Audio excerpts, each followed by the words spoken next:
The forge burned hot, filling the small workshop with a golden glow. Eric wiped the sweat from his brow, his arms aching from hours of hammering metal. He had spent years apprenticing under Master Gerhold, the finest blacksmith in the kingdom, but today was different.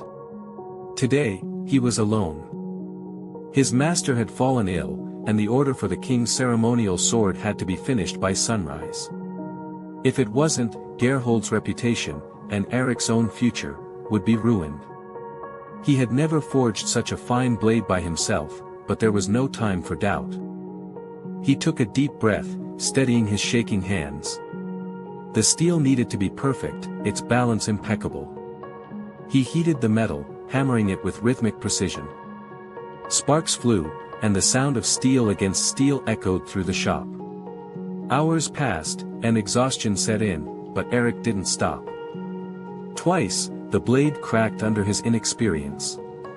Twice, he started over, his muscles burning with the effort. He thought of giving up.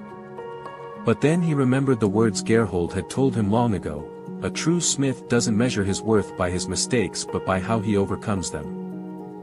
So, Eric pushed forward. He adjusted his technique, watching the color of the heated metal, controlling his strikes with greater care. He ignored the pain in his arms, the sweat dripping into his eyes. As the night stretched on, the sword began to take shape, sleek, strong, and flawless. At dawn, he quenched the blade, the hiss of steam filling the air. He polished it until the steel shone like a river under the morning sun. The design was simple yet elegant, a testament to patience and skill. When the king's courier arrived, he inspected the sword with a skeptical eye. Eric held his breath as the man tested its balance, ran a finger along its edge. Then, without a word, he nodded and left, carrying the weapon to the palace.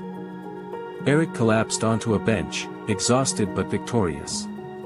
He had done it. He had proved that perseverance, not talent alone, was the key to success. Master Gerhold recovered weeks later, and when he saw the finished blade, he smiled with pride. "You are no longer just my apprentice," he said. "You are a smith." And so Eric's journey truly began.